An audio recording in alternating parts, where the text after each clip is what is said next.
ஆனா இன்னைக்கு 27% தான் கொடுத்திருக்காங்க. இதுவே உங்களுடைய ஆட்சியின் மிகப்பெரிய தோல்வி அப்படின்னு ட்ரோல் பண்றாங்க. இது எப்படி பாக்குறீங்க? ஏமா ரோட்டில் போகிறவன் எவன் என்னத்தை சொன்னாலும் நீ டிபேட்டில் உட்காந்துட்டு கேள்வி கேட்பியா? அவன் என்ன ஒழுக்கமாக எடுத்திருக்கான்? ஏதாவது ஒழுக்கம் இருக்கான்? புரியல. திமுக ஒட்டுமொத்தமா இலவசங்களை கொடுத்து மட்டுமே ஆட்சியை பிடிச்சிடலான்ற எண்ணத்தை வச்சுட்டு இருக்காங்கன்னா இன்னும் அவங்க ரொம்ப பழமை வாய்ந்த ஒரு அரசியல் அணுகுமுறையில தான் இருக்கிறாங்கன்றத நான் பார்க்க முடியும். இதுல நான் என்னை பொறுத்த வரைக்கும் பாத்தீங்கன்னா பாமக ரொம்பவே பரவாயில்லன்னு சொல்லுவேன். நேற்று நைட்டு ஒரு முடிவு, இன்னைக்கு நாளைக்கு காலையில் ஒரு முடிவுன்னு எடுத்தா கூட அவங்க கூட்டணியில எந்த முடிவு எடுத்தாலும் கூட அவங்க வரவு செலவுகளை பார்த்தும் அவங்களுடைய சீட்டு கணக்குகளை பார்த்தும் முடிவு எடுக்கிறாங்கன்ற ஒரு எண்ணம் தான் இன்னைக்கு நிலவிட்டு இருக்கு. ஆனா இந்த கட்சிகளை பொறுத்த வரைக்கும் அவங்களுடைய ஒரு நிரந்தர ஒரு வசிப்பிடமாவே திமுக மாறி போச்சோ அப்படின்ற ஒரு எண்ணம் கண்டிப்பா இருக்கு. காலையில் பிடிச்சி கொண்டு போய் ஒரு கல்யாண மண்டபத்தில் உட்காந்து வச்சு மத்தியானம் சாப்பாடு வாங்கி இதுதான் அராஜக போக்கே. இவங்களுடைய எண்ணமே பாருங்களேன், ஒட்டு மொத்தமா காவல்துறை இருக்கு. இதெல்லாம் யாரை மிரட்டுறதுக்கான காட்டுனே தெரியல. கூட்டணி ஏதாவது ஒரு அம்பலமாகுதா? செந்தில் பாலாஜி திமுக வந்ததுலயே உங்களுக்கு அந்த கள்ள கூட்டணி ஆரம்பிச்சிருச்சு. இப்ப புதுசா என்ன கேக்குறீங்க எனக்கு புரியல. அண்ட் இதெல்லாம் ப்ராப்பர் பிராண்டிங் தான். அப்பா அப்படின்னு சொல்ல வேண்டிய அவசியம் என்ன இருக்கு இவ்வளவு வருஷத்துக்கு அப்புறம்? ஏன்னா ஒரு ஏற்கனவே தளபதியா இருந்ததுனால இன்னொரு தளபதி வந்ததுனால சந்தேகமாயிருந்தா அவருக்கே பயம் வந்துச்சா என்னன்னு எனக்கு தெரியல. அதனால தன்னை அப்பான்னு பிராண்ட் பண்ணிக்கிறாரு.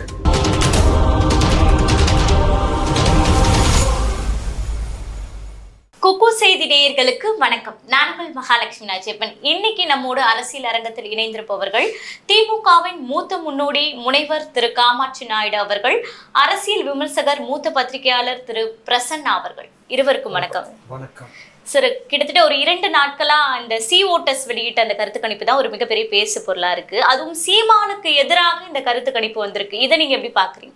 இல்ல, இதுல முதல் விஷயம் ஓட்டர்ஸ் யாரெல்லாம் இன்க்ளூட் பண்ணியிருக்காங்க அந்த டிரான்ஸ்பரன்சி இன்னுமே நமக்கு கிளாரிட்டி இல்லை.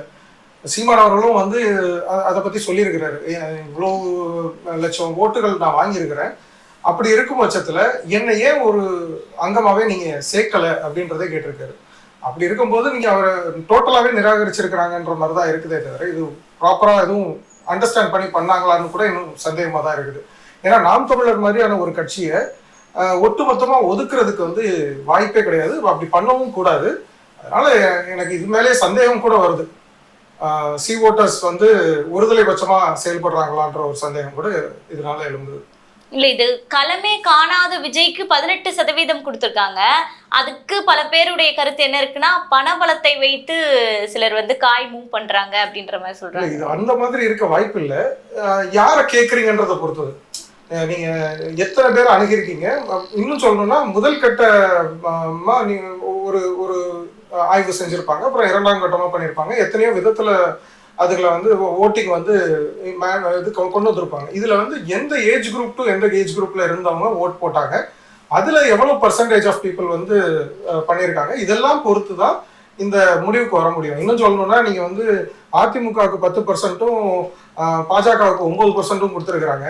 அப்படி பார்க்கும்போது அவங்க ஈக்குவலி வெய்டு பீப்புளா நீங்க பார்க்க முடியுமா தமிழ்நாட்டுலன்றது எனக்கு இன்னும் புரியல.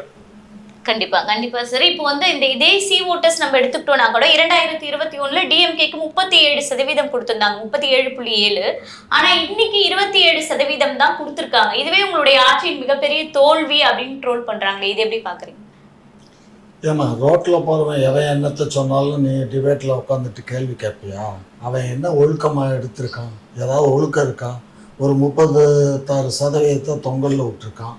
அப்படியே சொல்கிறவன் எல்லாத்தையுமாவது கூட்டி கழித்து பாட்டாளி மக்கள், சீமானு, அது கேப்டனு எல்லாத்தையும் வச்சு அந்த 36%யாவது ஃபுல்ஃபில் பண்ணியிருக்கணும். சும்மா ஏதோ பேரளவில் எனக்கு என்ன சந்தேகம்னா, இப்போ விஜய் கூட அந்த லாட்ரி டிக்கெட்டு இவர் போய் ஆதவ் அர்ஜுன் ஜாயின் பண்ணியிருக்காரு. இதெல்லாம் அவருடைய வேலை. ஏன்னா அவர் விஜயை ப்ரமோட் பண்ணுறதுக்காக அவர் பண்ணக்கூடிய ஒரு சூழ்ச்சி திறன் தான் அது. அதனால இந்த இதை வந்து நம்ம பெருசா எடுத்துக்க வேணாம். ஆனா மக்கள் எதுக்கு இதை பெருசா எடுத்துக்கிட்டு எல்லாரும் டிபேட்ல பேசுறாங்கன்னு எனக்கு புரியல. இல்ல மக்கள் அப்படின்றத விட ஆளக்கூடிய அரசை தூக்கி பிடிக்கக்கூடிய வகையில ஊடகங்கள் தான் இதை வந்து பெருசா பேசிட்டு இருக்கு அப்படின்ற ஒரு விஷயம் போகுது இல்லையா? இதை நீங்க எப்படி பாக்குறீங்க? எங்களுக்கு ஆளுகின்ற அரசுக்கு எங்களுக்கு நம்பிக்கை இருக்கு. நாங்க என்றைக்கு வந்து மகளிருக்கு உரிமை தொகை கொடுக்க ஆரம்பிச்சோமோ அன்றைக்கு எங்களுக்கு வாக்கு நிச்சயம். தகுதியான மகளிருக்கு லஞ்சம் கொடுக்க ஆரம்பிச்சிட்டாங்கன்றாரா? இல்ல எனக்கு புரியல. அதாவது திமுக வந்து ஒட்டுமொத்தமா இலவசங்களை கொடுத்து மட்டுமே வந்து ஆட்சியை பிடிச்சிடலான்ற எண்ணத்தை வச்சிட்டு இருக்காங்கன்னா, இன்னும் அவங்க வந்து ரொம்ப பழமை வாய்ந்த ஒரு அரசியல் அணுகுமுறையில தான் இருக்கிறாங்கன்றதை நான் பார்க்க முடியுது. ஏன் இப்ப பிஜேபி டெல்லியில வந்து மாசம் 2500 ரூபா கொடுக்குறேன்னு கொடுக்குறாங்க. இப்ப கர்நாடகாவில் வந்து அந்த அரசு கொடுக்குது. அதனாலதான் நாங்க ஜெயிக்க போறோம்னு யாரும் சொல்லலையே. அதனாலதான் எங்களுக்கு வெற்றி வாய்ப்பு இருக்குன்னு யாரும் பேசுறது. அவங்க எல்லாம் அந்த மேனிஃபெஸ்டோல இதை சொல்லித்தான் ஜெயிச்சாங்க. இப்ப அதே டெக்னிக் தான் நீங்களும் பயன்படுத்திட்டு இருக்கீங்க. கடைசி வரை இலவசங்களை கொடுத்துதான் மக்களை ஏமாத்த போறீங்களா? வந்து உரிமை தொகை தான் கொடுக்குறோம். இலவசம் சொல்ல இயலாது. அவங்களுக்குரிய உரிமை தொகை தான் கொடுக்குறோம். ரெண்டாவது காலை உணவு திட்டம், மணியான திட்டம். அதே மாதிரி இப்போ எல்லாத்துக்கும் இலவச பஸ்ஸு கொடுத்துருக்கோம். இது போல் நிறைய இதெல்லாம் நாங்கள் செஞ்சுக்கிட்டு இருக்கோம். அதனால் மக்களுக்கு வந்து எங்களை பிடிக்காதவங்க பேசுகிறத மட்டும் நீங்கள் எடுத்துகிட்டு கேட்கக்கூடாது. எங்கள் சார்புலேயும் நியாயத்தை கேட்டுக்கிட்டு தான் அந்த இதெல்லாம் பண்ணணும். இப்போ இதே இது வந்து லாஸ்ட் இயர் வந்து இந்த 40 நாங்கள் வெற்றி பெறும்போது நாங்கள் ஒரு ஆய்வு எடுத்து போட்டோம். அது அப்படியே கரெக்டாக இருந்தது. கொஞ்சம் கூட மாற்றம் இல்லை.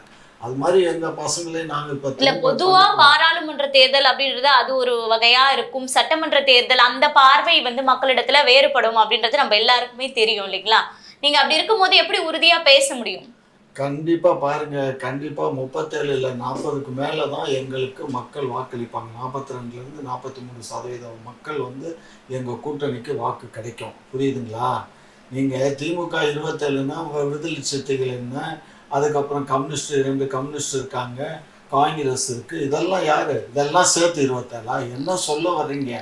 ஏதாவது மொட்டை தலைக்கும் முழங்காலுக்கும் முடிச்சு போட்டு பேசிக்கிட்டு இருக்கிறது வந்து தவறான செய்தி. இந்த மாதிரி எல்லாம் வந்து பேசுறது அதை ஒரு டிபேட்ல உட்காந்து நீயும் கேட்டுக்கிட்டு இருக்க. இல்ல இப்போ வந்து ஐயா வந்து விடுதலை சிறுத்தைகள் அப்படின்லாம் மென்ஷன் பண்ணி பேசினாரு. அவர் விசிக தலைவர் வந்து முழுமையான ஒரு ஊப்பியா மாறிவிட்டாரா அப்படின்னு சமூக வலைத்தளங்கள்ல வைரலா போயிட்டு. அது கிட்டத்தட்ட ஒரு கட்சி வந்து திமுகவோட இணைஞ்ச கண்டிஷன் தான்.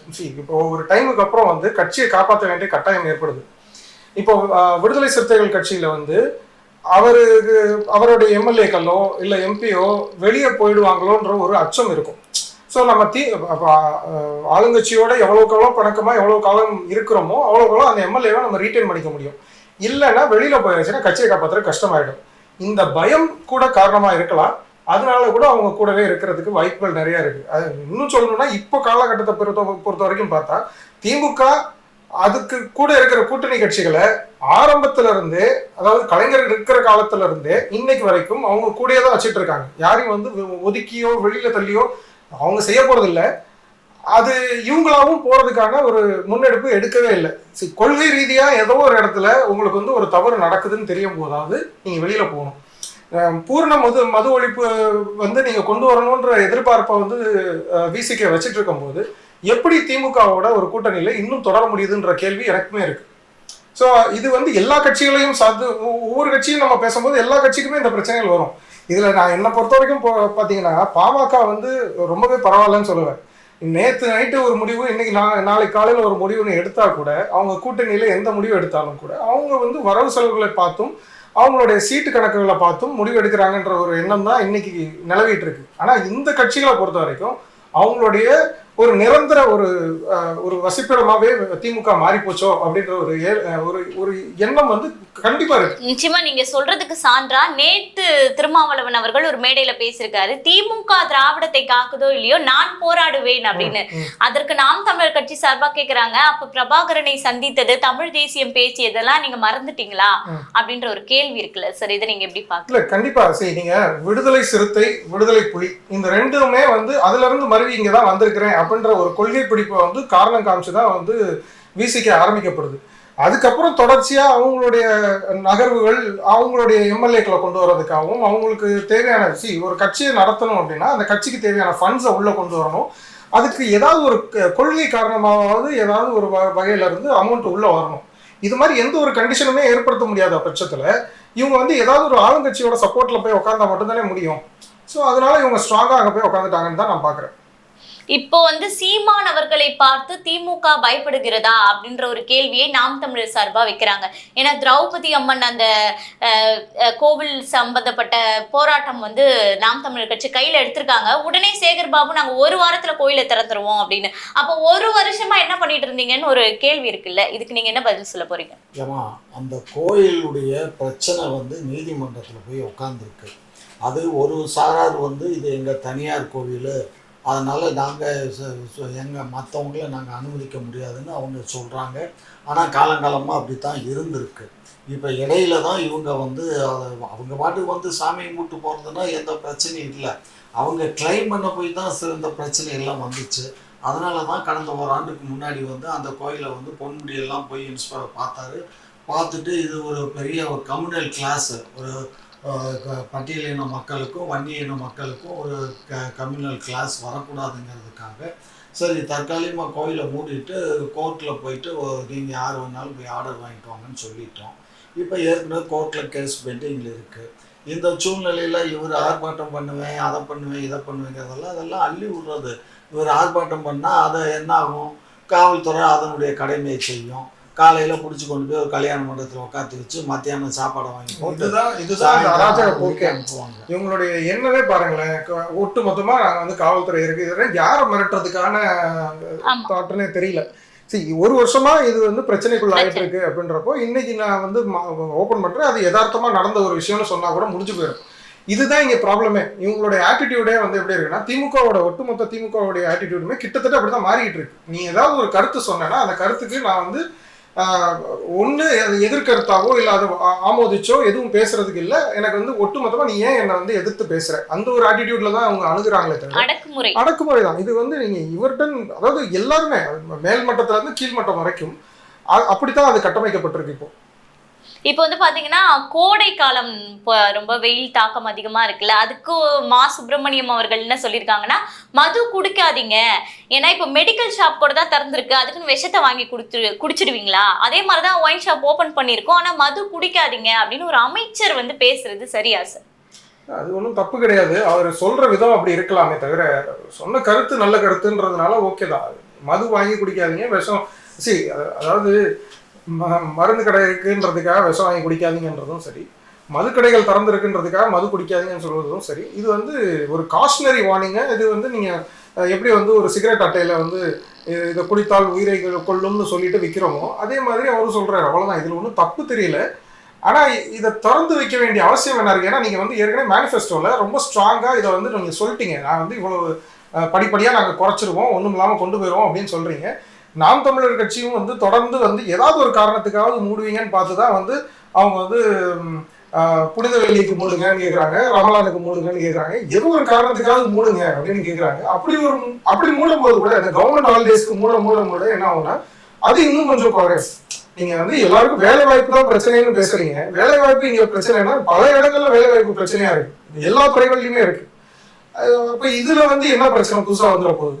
இல்ல, இப்ப நீங்க இந்த மாதிரியான லீவ்ல மூடுங்க அப்படின்னு சொல்றதை விட அந்த டைம்ல தான் வியாபாரம் அதிகமா நடக்குது, கள்ளத்தனமான விற்பனைகள் போகுது. அரசாங்கம் வந்து முழுக்க முழுக்க அரசாங்கம் வந்து டாஸ்மார்க்கை நம்பி இயங்கிட்டு இருக்கு. இப்ப நீங்க கவர்மெண்டோடைய டோட்டல் ரெவன்யூ எடுத்துக்கிட்டீங்கன்னா அதுல மேஜர் ஷேர் வந்து டாஸ்மார்க் கொடுக்குது. இப்ப இன்னொன்னு இதுல முறைகேடு நடக்குது, பல பிரச்சனைகள் நடக்குதுன்னா என்ன காரணத்துக்கு நடக்குதுன்னு யோசிச்சு பாருங்களேன். ஒரு அரசாங்கத்தாலேயே ஒரு டாஸ்மார்க்கால இவ்வளவு தூரம் இருக்க முடியும் அப்படின்னா அந்த டாஸ்மார்க்கு சப்ளை பண்றதுனால அதை விட இன்னும் பெட்டரா இருக்க முடியாதா? அப்ப அரசாங்கத்தை விட ஒரு பெரிய கை ஒண்ணு இருக்கணும், ஓங்கி இருக்கும் அப்படின்றப்போ அதை வந்து ஏன் தனக்குள்ளேயே வச்சுக்க கூடாதுன்னு தான் இப்போ அவங்களுக்குள்ளேயே வந்து நிறைய என்ன சொல்ற டிஸ்டிலரிஸ் ஓபன் பண்றது, இதுக்கான எக்ஸ்போர்ட் லைசன்சஸ் வாங்குறது, இந்த மாதிரி பல விஷயங்களை வந்து இம்போர்ட் லைசன்ஸ் வாங்குறது, இந்த மாதிரி நிறைய பண்ணிட்டு இருக்காங்க. ஸோ இப்படிதான் நம்ம பார்க்க முடியுது.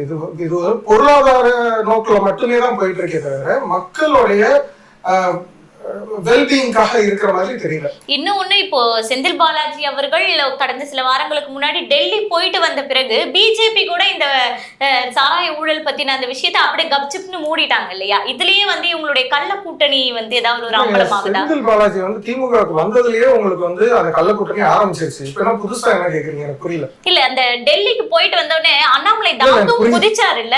புரியுது புரியுது. இது என்னன்னா, நான் என்ன சொல்ல வரேன்னா, செந்தில் பாலாஜி திமுகவுக்கு வந்தப்பவே ஒரு கள்ள கூட்டணி ஆரம்பிச்சிருச்சுன்னு உங்களுக்கு தெரியணும். ஏன்னா இதுக்கு முன்னாடி அவர் அதிமுக இருந்தப்போ பல பிரச்சனைகள் நடந்தப்போ அவங்க மேல ஊழல் குற்றச்சாட்டுகளை வந்து தொடர்ந்து திமுக வச்சுக்கிட்டே இருந்தது. திடீர்னு எப்படி நீங்க அவரை உள்ள சேர்த்துக்கிட்டு அவர் ரொம்ப நல்லவர், அவரால் தான் இங்க வந்து எல்லாமே நடக்குதுன்னு பேசுறீங்க. அப்பவே அங்கேயே வந்து அந்த ஊழல் வந்து அம்பலம் ஆயிடுச்சு. இதுக்கு மேற்கொண்டு நீங்க வந்து ஆதாரப்பூர்வமா வந்து அண்ணாமலை அவர்கள் வந்து பல ஆதாரங்களை திரட்டி வச்சிருக்கிறேன், இதுதான் நான் வந்து வெளியிடுறேன் அப்படின்னு பேசும்போது அப்போ மட்டும் எப்படி நீங்க வந்து இல்லைன்னு மறுக்க முடியுமா? மக்களை பொறுத்த வரைக்கும் அவங்களுக்கு எல்லாம் தெரியும். வர வேண்டிய நேரங்கள்ல எல்லா விஷயங்களும் வெளியே வரும். இது கூட்டணி அமைகிறத பொறுத்து தான் அதை வெளியிடுறதா வேணாமன்ற முடிவும் எடுக்கப்படும். அதனால இது காத்து கிடக்கு, அவ்வளவுதான். இப்போ வந்து சார் சொன்னாங்க ஆல்ரெடி நீங்க கள்ள கூட்டணியில வந்து திமுக வந்து பிஜேபியுடன் இருக்கு அப்படின்னுட்டு. இப்ப ஏடிஎம்கே பிஜேபி கூட கூட்டணி போவோம், உங்களுக்கு திமுக சார்பா ஒரு பீதி அடைஞ்சிருக்கிறதா பல தகவல்கள்லாம் பரவிட்டு இருக்குல்ல, இது எப்படி பாக்குறீங்க? நீங்க திமுகவுக்கும் பாரதிய ஜனதாவுக்கும் கள்ள கூட்டணின்னு சொல்றது இது தவறான ஒரு அணுகுமுறை. ஏற்கனவே அப்படி நாங்க அவங்களோட நாங்க உறவுல இருந்திருந்தா எங்களுக்கு இந்த 100 நாள் வேலை திட்டத்துக்கு வர வேண்டிய இந்த விஷயத்துக்கு அண்ணாமலை அவர்களே வந்து பதிலும் சொல்லியிருக்கிறாரு. 100 நாள் வேலை வாய்ப்பு திட்டத்துல ஒவ்வொரு மாநிலங்களையும் இந்த தமிழகத்தை விட பின்தங்கி இருக்கக்கூடிய மாநிலங்களுக்கு எவ்வளவு கொடுக்கப்பட்டிருக்கு, தமிழகத்துக்கு எவ்வளவு கொடுக்கப்பட்டிருக்குன்னு பேசியாச்சு. பட்டியலே வெளியிட்டிருக்காரு. இதுக்கப்புறம் என்ன திரும்ப வந்து 100 நாள் வேலை வாய்ப்பு இல்ல, பணம் தர வேண்டியது முறைகேடு எப்படி இருக்கு? முறைகேடு அங்க போய் டெய்லி போய் இன்ஸ்பெக்ஷன் பாக்குறதுக்கு எல்லாத்துக்கும் ஆள் இருக்கு. 100 பேர் வேலை பார்க்குறான், 500 பேர் வேலை பார்க்குறாங்கன்னு வேலை பார்க்குறாங்க. அந்த மகளிருக்கு தான் அந்த உரிமை தொகை போகணும், அந்த பணம், அந்த பணத்தை தான் கேட்டுக்கிட்டு இருக்கு. ரெண்டாவது கல்விக்காக தர வேண்டிய 2150 கோடி அதுவும் கொடுக்கல. இது மாதிரி பல்வேறு, அது மட்டும் இல்லாமல் ஏற்கனவே நம்ம இன்றைக்கு வரி கொடுக்குற மாநிலங்களில் தமிழ்நாடு தான் 2ஆம் இடத்துல இருக்கு, அதிகமான வரி கொடுக்குது. அப்படி இருந்தும் கூட நமக்கு விட்ட ஜிஎஸ்டி வரியை வந்து இவங்க 1 ரூபாய் வாங்கிட்டு போயிட்டு, அதாவது 100% வாங்கிட்டு போயிட்டு நமக்கு வெறும் 29% தான் நமக்கு ரிலீஸ் பண்றாங்க. இதுவே பெரிய தவறு இல்ல. இப்ப உங்களுக்கு கொடுக்க வேண்டிய வரி கொடுக்கறதுலயே நீங்க முறைகேடு பண்ணிட்டு நிதி வரல அப்படின்னு சொல்லும் போது அவங்க சிபிஐ விசாரணை தேவை அப்படின்னு சொல்றாங்களே, இதை நீங்க எப்படி பாக்குறீங்க? எதுக்கு சிபிஐ விசாரணை? எதுல நாங்க முறைகேடு பண்ணிருக்கோம்? இந்த 100 நாள் வேலை திட்டமே நீங்க அப்ப நீங்க 100 நாள் வேலை திட்டத்துல முறைகேடு இருக்குன்னா இவ்வளவு நாள் எதுக்கு நாங்களும் கிட்டத்தட்ட 1 ஆண்டு காலமா கேட்டுட்டு இருக்கோம்ல? ஏன் நீ வந்து அக்கௌண்ட்ஸ் எல்லாம் செக் பண்ண, ஆடிட்டர் ஜெனரல் இருக்காங்கல்ல ஒன்றிய அரசுல, அவங்க வந்து செக் பண்ணு. அதுக்கப்புறம் தவறு நடந்திருந்தா எங்க தவறு நடந்திருக்கோ அவங்க மாதிரில நாங்க எஃப்ஐஆர் போடுறோம். அதுக்கப்புறம் நீங்க ஈடியை கூட சரி. நீங்க கார்பரேஷன் தொழிலாளர்கள் வந்து அவங்களுடைய பணிகளை செய்யறதுக்கு அவங்களுக்கு தேவையான உபகரணங்கள் வாங்குறதுக்கும் அவங்க வாகனங்கள் வாங்கிக்கிறதுக்கும் அதை பழுது பார்த்துக்கிறதுக்கும் ஒரு தொகை வந்து சென்ட்ரல் கவர்மெண்டால அனுப்பப்படுதுன்றாங்க. அது நேரடியாக அவங்களுக்கு வந்து சேராம, அவங்க ஒப்பந்த ஊழியர்கள் தான், அதனால அவங்களுக்கு வந்து நேரடியாக அந்த அமௌண்ட் போய் சேராம எங்கேயோ வேற ஒரு வங்கியில வேற ஒரு அக்கௌண்ட் கணக்குல போய் அங்கிருந்து இவங்களுக்கு வர்றதா ஒரு தகவலும் திரு அண்ணாமலை அவர்கள் ரிலீஸ் பண்ணியிருக்கிறாரு. இப்போ இதுக்கு மேல என்ன தரவு வேணும்னு எனக்கு புரியல.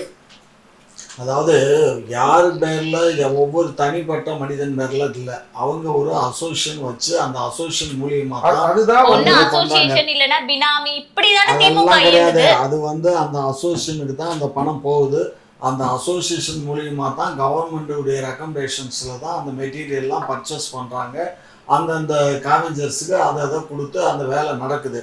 இப்போ சமீபத்தில் வந்து இப்போ என்ன ஆச்சுன்னா, இந்த சவுக்கு சங்கர் மேட்ரு வந்ததில் அதில் வந்து கொஞ்சம் தவறு நடந்துருச்சு, உண்மையான காவேஞ்சர்ஸ் கொடுக்காம வெளி ஆளுகள் கொடுத்துட்டாங்க அப்படிங்கிற ஒரு குற்றச்சாட்டு. அவ்வளோ ஈஸியாலாம் இது மறைக்க முடியாது. இப்போ கட்சிக்காரனுக்கு வந்து ஒரு 100 ஆட்டோ கொடுக்குறோம் அப்படின்னா அந்த 100 ஆட்டோ கட்சிக்காரனுக்கு மட்டும் இல்லையே, பொதுமக்கள் கொடுக்குறோம். அதுல கட்சிக்காரனும் ஒரு 40 பேர் 50 பேர் இருப்பான். இல்ல, பொதுமக்கள் சொல்லி கட்சிக்காரனுக்கு போய் சேர்றது பேரு தான் ஆட்சி. நான் என்ன கேட்கிறேன்னா, கட்சிக்காரங்க ரோட்ல போறோம்னா அவன் பொதுமக்கள் தானே. இப்ப நீங்க கட்சிக்கு ஓட்டு போட்டா நீங்க கட்சிக்காரங்க, ஆனா அதே சமயத்துல நீங்க பொதுமக்கள் தானே.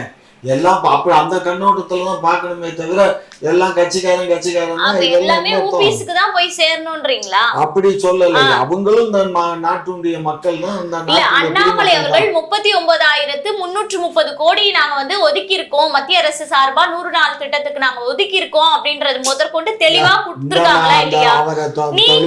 நீங்க என்ன செலவு பண்ணிருக்கீங்க, எவ்வளவு தொகை நீங்க இதுவரைக்கும் செலவிடுங்க? நீங்க வெள்ளை அறிக்கை விட வேண்டியதுதானே? நாங்க வெள்ளை அறிக்கை இவருக்கு கொடுக்க வேண்டிய அவசியம் இல்லை. இவருக்கு இல்ல, மக்கள் தெரிஞ்சுக்கிட்ட உண்மையை மக்கள் தெரிஞ்சுக்கிறதுக்கு மக்களுக்கு தெரியும். நாங்க மக்களுக்கு ஏற்கனவே சட்டமன்றத்துல இந்த பட்ஜெட் தொடர்லயே நாங்க சொல்லியாச்சு, புரியுதா?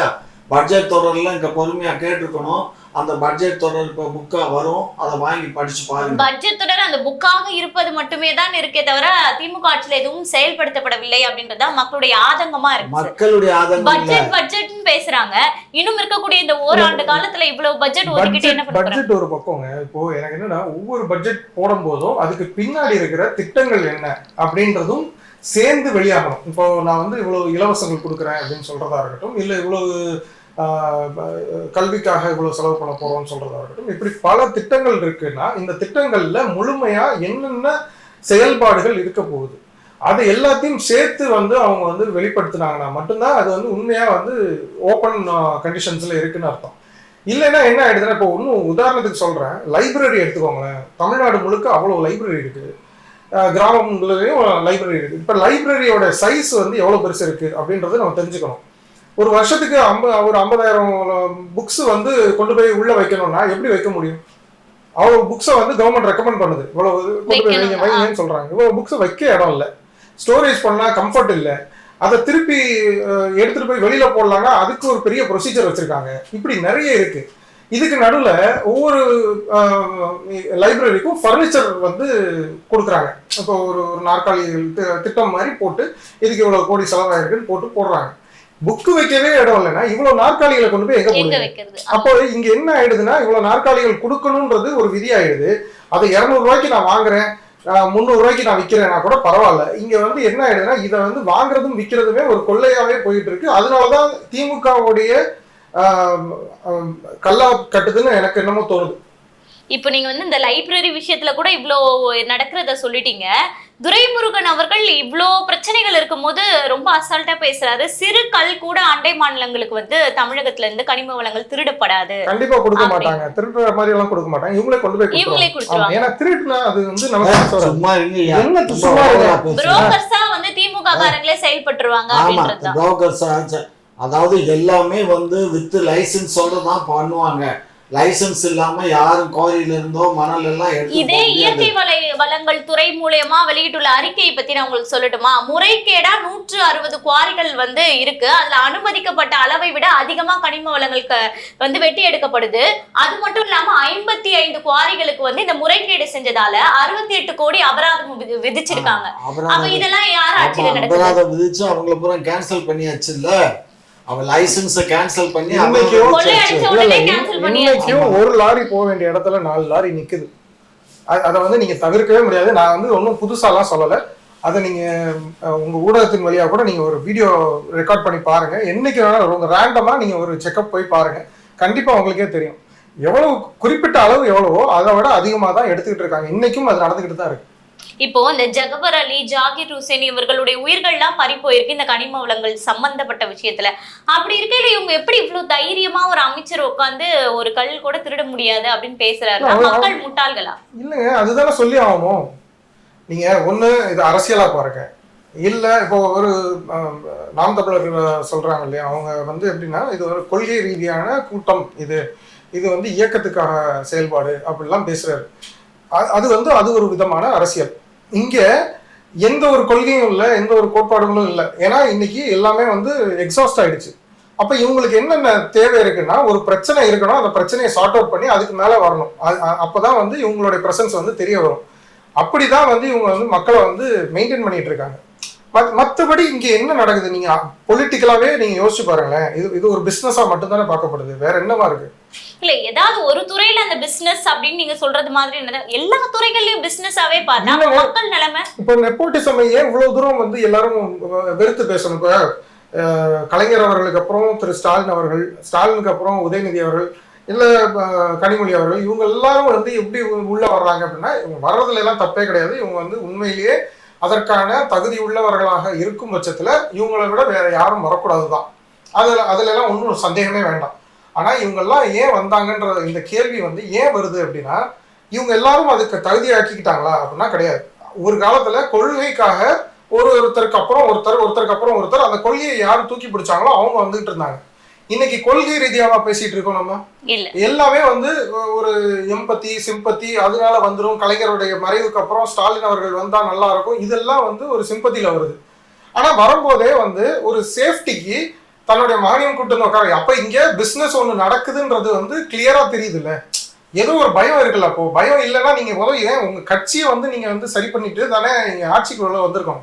கட்சியவே நீங்க எங்க சரி பண்ணல, ஆட்சியிலையும் நீங்க வந்து பங்கு கொடுத்துட்டு இருக்கீங்கன்றப்போ எங்களுக்கு எல்லாம் தொடர்ந்து அந்த சந்தேகம் வந்து வரதானே செய்யும். ஏமா தமிழ்நாட்டில் மட்டும் இல்லாம அகில இந்திய அளவில் திராவிட முன்னேற்ற கழகம் மாதிரி ஒரு கட்சி, கட்டுக்கோப்பான கட்சியை வேற எங்கேயும் பார்க்க முடியாது. எங்களுடைய கட்சி திராவிட மாடல் ஆட்சி. இதை யார் சொல்றது? நான் தான் சொல்றேன். நீங்களே தான் சொல்லிக்கிறீங்க. அதுதான் நீங்க வந்து மக்கள் சொல்லக்கூடிய பிரச்சனையே அதுதான். இந்த மக்கள்ல எங்களுக்கு சொல்ல போய் தான் போன ஆண்டு நடைபெற்ற நாடாளுமன்ற சொல்றது உண்மைதாங்க. இல்ல கட்சிகளை பொறுத்த வரைக்கும் திமுக வந்து ரொம்ப கட்டுக்கோப்பான கட்சி. ஏன்னா அவங்களுடைய கூட்டணியில இருக்கிறவங்கள கூட வந்து ரொம்ப கட்டுக்கோப்பா வச்சிருக்கிறாங்க. எந்த ஒரு எதிர்கருத்துக்களையும் சொல்ல விடாத அளவுக்கு ரொம்ப கட்டுக்கோப்பா வச்சிருக்காங்க. அதனால ரொம்ப கட்டுக்கோப்பான கட்சின்னு சொல்றதை விட ரொம்ப கட்டுக்கோப்பான தலைவர். ஏன்னா அந்த தலைவருக்கு வந்து இப்போ ஒரு விஜய் அவர்கள் சொல்லியிருக்காரு இல்லையா, ஒரு மன்னராட்சி. ஸோ அதை வந்து அவரே ப்ரூவ் பண்றாங்க. ஸோ இது நம்ம ஒன்றும் புதுசாலாம் சொல்றதுக்கு ஒன்றும் இல்லை. அண்ட் இதெல்லாம் ப்ராப்பர் பிராண்டிங் தான். அப்பா அப்படின்னு சொல்ல வேண்டிய அவசியம் என்ன இருக்கு இவ்வளவு வருஷத்துக்கு அப்புறம்? ஏன்னா இவர் ஏற்கனவே தளபதியா இருந்ததுனால இன்னொரு தளபதி இருந்ததுனால சந்தேகமாயிடும். அவருக்கே பயம் வந்துருச்சா என்னன்னு எனக்கு தெரியல. அதனால தன்னை வந்து அப்பான்னு பிராண்ட் பண்ணிக்கிறாரு. இப்போ அடுத்த கட்டமா மேபி உதயநிதிக்கு வேற ஒரு டைட்டில் கொடுத்து அவங்க பேர்லயும் வந்து ஏதாவது ஒரு பிராண்டிங் நடக்கும். இப்படி பிராண்டிங்காக தான் பண்றாங்க. இப்போ பிராண்டிங் ஒன்று கிரியேட் பண்ணிட்டு அதை பேஸ் பண்ணி அப்படியே போறது. ஒரு காலத்துல கலைஞர்னு எப்படி ஒரு பிராண்ட் ஆச்சோ, அம்மான்னு எப்படி ஒரு பிராண்ட் ஆச்சோ, அது மாதிரி இவங்களும் எதிர்பார்க்கறாங்க போல இருக்கு. அவ்வளவுதான். இப்போ வந்து நீங்க சொன்னது போல விஜய் அவர்கள் வந்து கடைசியா சொல்லும் போது சொன்னாரு, இனி 2026 தேர்தலில் டிஎம்கே விசஸ் டிவிகே அப்படின்னு. இந்த நிலைப்பாடை நீங்க எப்படி பாக்குறீங்க? டிஎம்கே விசஸ் டிவிகேன்றது வந்து சும்மா அவருடைய பாயிண்ட் ஆஃப் வியூல அவர் சொல்றாரு. இதை வந்து அரசியல் பேச்சுக்காக தான் அவர் பேசுறாரு. அண்ட் அது ரிலேட்டடா நிறைய வந்து சோசியல் மீடியாலாம் அவங்களுக்கு வந்து ஒரு கண்டென்ட்டா கிடைக்கும். இதுதான் நீங்க பிராண்டிங்கோட பழைய மெத்தட்லயே அவங்க போயிட்டு இருக்கிறதுனால அவங்க அப்படி பண்றாங்க. பிராண்டிங்கோட புது மெத்தடுங்க இது. இவங்க வந்து ரீபிராண்ட் பண்ணிருக்காங்க பாருங்க. இப்போ அவங்க மன்னராட்சின்னு பிராண்ட் பண்ணதே வந்து டிவிக்கே பிராண்ட் பண்ணிட்டு இருக்கு. ஸோ பிராண்டிங் வந்து டிவிக்கே வந்து ரொம்ப கிளியரா யார் யாருக்கு என்னென்ன பிராண்டிங் கொடுக்கணுன்றதை இவங்க புது பிராண்டிங் கொடுத்துட்டே தான் இருக்காங்க. ஒரு லேபிள் கொடுத்துட்டே இருக்காங்க. அப்படி கொடுக்குற விதத்துல இவங்களை வந்து ஒரு ஒரு ஸ்ட்ராங்கான எதிர்கட்சியா வந்து காமிச்சிக்கிறதுக்கு முயற்சி பண்றாங்க. இதை வந்து நீங்க இன்னும் சொல்லணும்னா திரு ஸ்டாலின் அவர்களும் சரி, அவங்க கட்சியை சார்ந்தவங்களும் சரி, அவங்க அதை எப்படி எடுத்துக்கிறாங்க அப்படின்னா, நாங்க எதிர்கட்சியா எங்களை வந்து பாக்குறது வந்து எங்களுக்கு ரொம்ப சந்தோஷமா இருக்கு. ஏன்னா ஒரு புதுசா வந்த கட்சி இருந்தாலும் கூட எங்களை வந்து எதிர்த்து நிக்கணும், எங்களை தான் எதிர்த்து நிக்கணும், அப்போ வீரனை தான் நீங்க எதிர்த்து நிக்கணும்னு நினைப்பாங்க எல்லாரும். அந்த விதத்துல நாங்க சந்தோஷப்படுறோம்னு இவங்க சொல்றதும்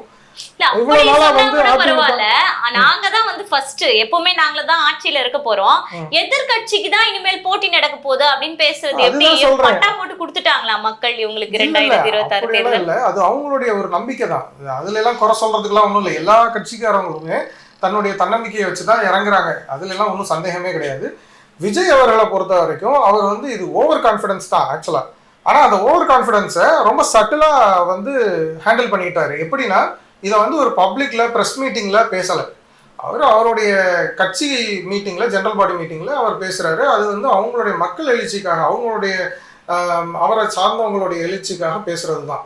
இது அப்படி வேற மாதிரி எடுத்துக்கிறதுக்கு எதுவுமே இல்லை. இன்னும் சொல்லணும்னா அதிமுகவினர்கிட்ட போய் கேட்டிருக்காங்க, நீங்க வந்து இப்படி சொல்றாங்களே நீங்க எப்படி பாக்குறீங்க அப்படின்னு சொல்லும்போது எடப்பாடியாருன்னு சொல்றாரு, எங்களை வந்து யோசிக்காதப்பவே எனக்கு புரியுது.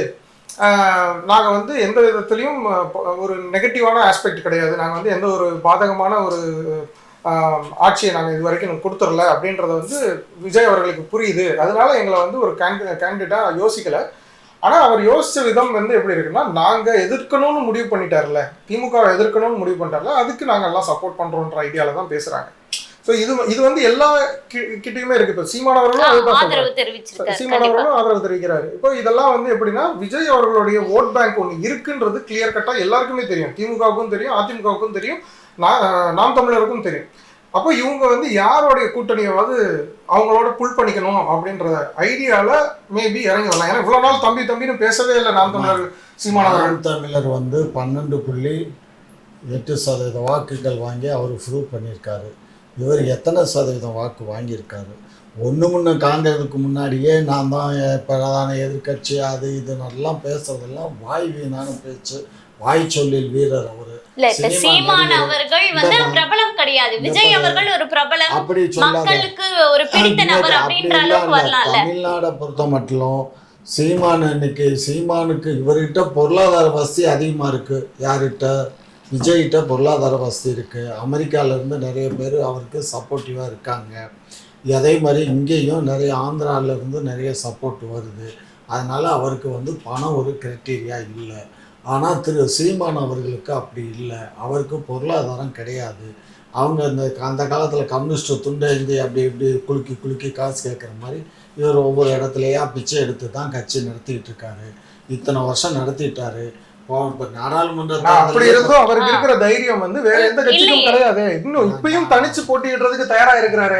சவால் விடுறாரு இல்ல, திமுகவுக்கு துணிந்து சவால் விடுறாரு. தனியா போட்டியிட உங்களுக்கு திராணி இருக்கான்னு கேக்குறாருல. நாங்க ஆட்சியில இருக்கணும்னு நினைக்கிறோமே தவிர உங்களுக்கு முக்கியம் பதவிதான். அதுல என்ன சந்தேகம்? பதவி இல்லைன்னா இந்த மக்களுக்கு கொள்ளையடிக்க முடியாது. கொள்ளையடிக்கிறதா? ஏன் உங்க வீட்டுல நிறைய குமிச்சு வச்சிருக்க? இல்ல அப்படித்தானே ஊழல் புகார்கள் வந்துட்டு இருக்கு. ஊழல் புகார் வந்து எந்த நீதிமன்றத்துல ஊழல் நிரூபிக்கப்பட்டுச்சு சொல்லுங்க? நிரூபிக்கப்படாத ஊழல் அதற்குதான் கள்ள கூட்டணின்ற ஒரு விஷயமும் நம்ம பேசிட்டு இருக்கோம் தொடர்ந்து. நீங்க கள்ள கூட்டணி, நல்ல கூட்டணி, பி டீம், இதெல்லாம் வந்து தூக்கி தூர வச்சுட்டு உண்மை நிலைமை என்னங்கிறத புரிஞ்சுட்டு நீங்க கேள்வி கேளுங்க, நாங்க பதில் சொல்றோம். சரி, தொடர்ந்து உங்களுடைய பல கருத்துக்களை பகிர்ந்து கொண்டமைக்கு மிக்க நன்றி சார்.